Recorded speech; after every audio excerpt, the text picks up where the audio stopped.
گاه انسان به بنبست مواجه می شود، در سر راهش مریضی ها، بیماری ها، فقر، قرضداری، پریشانی، ناآرامی، عدم آرامش، از دست دادن فرزند، زندگی پیچیده شده، دروازه ها همه بسته شده. انسان مواجه می شود تا اینکه پی ببره که تو ضعیف، بنده ناتوان، نیازمند خدایی که بی نیاز و غنی هست. هیچگاه فکر نکنی که من نیاز ندارم. هیچ وقت این ثروت تو، این سلامتی تو، این قدرت تو، این جوانی تو، این شهرت تو، این چوکی تو را فریب نده و تو احساس کنی دیگه من نیازی به الله تبارک و تعالی ندارم. این نیاز نباید به بینیازی تبدیل بشه، بعد بگه ما بینیازیم، نیاز به رب العزت و الجلال نداریم. انسان نیایشگر همواره دست به حضور الله تبارک و تعالی بلند می کند، میگه من هرچی دارم از جانب الله هست. ما بكم من نعمت فمن الله، هر نعمتی که دارید از جانب الله تبارک و تعالی هست. و میداند که ولله المشرق والمغرب فاینما تولوا فثم وجه الله. مشرق و مغرب از آن پروردگاره، به هر طرف که رو بیارم خدا آنجاست. در دل شب، در خلوت و تنهایی، در جایی که هیچ کسی نیست،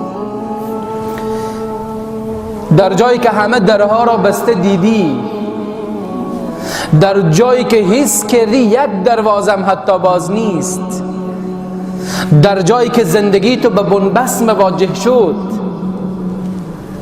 در جایی که در بستر بیماری افتادی و هیچ طبیبی نمیتواند تو را معالجه بکند، آنجا الله رب العزت و الجلال هست،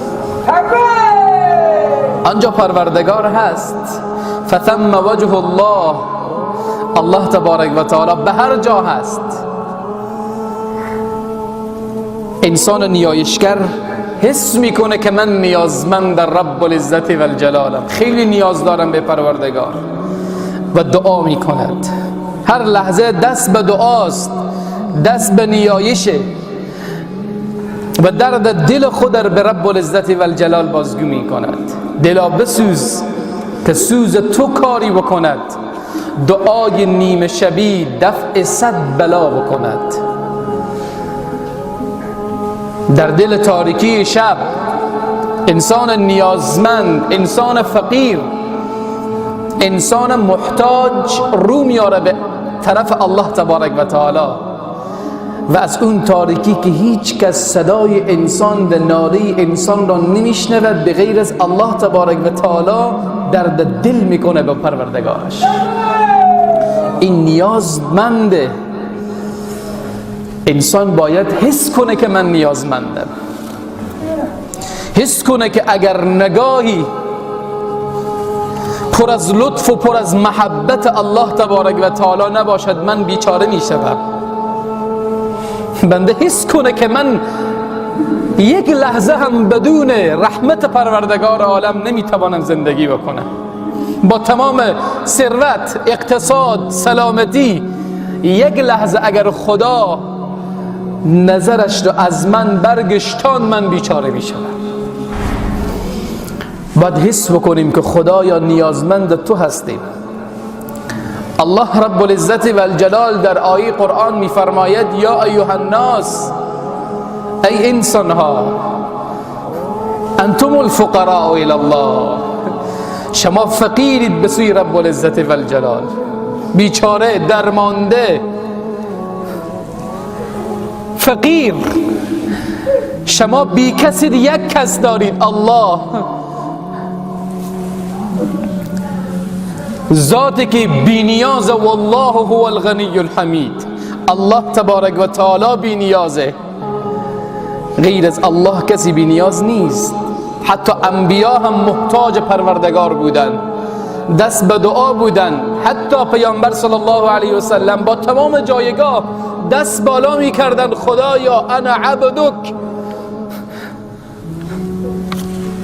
خدایا رسول الله یک بنده ای تو بیش نیست. با وصفی که پیامبر اولوالعزم الله، خاتم النبیین، انا عبدک، یک بنده ای تو هستم. سبحان الذي اسرا بعبده لیلا من المسجد الحرام الى المسجد الاقصى. بالاترین مداری که بر پیامبر از جانب الله داده شد مقام عبودیت و بندگی. پیامبر خیلی خوششان می آمد که خود را با کلمه عبد مخاطب قرار بدن.